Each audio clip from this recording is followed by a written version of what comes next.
Another command that you will use frequently, I would say, is the ripple overwrite.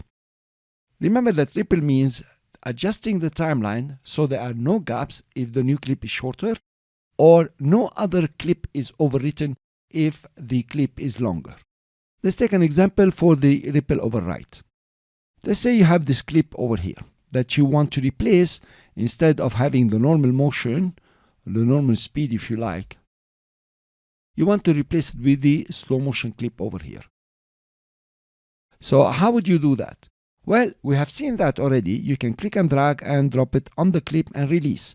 You notice that the old clip, here you are, this is the old clip, it has been replaced by the new clip, and the timeline has rippled, it has increased in time to accommodate the new clip.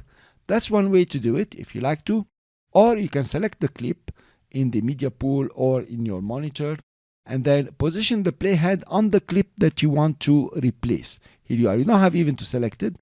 So just position the playhead on the clip and you go for ripple overwrite. Okay, here you are. Notice it has been replaced. Now guys, I would advise you not to confuse it with the overwrite over here, which is totally different story. So for the ripple overwrite, until now the shortcut Shift F10 is not working with me. So that's about the ripple overwrite, and I will see you in the next lecture.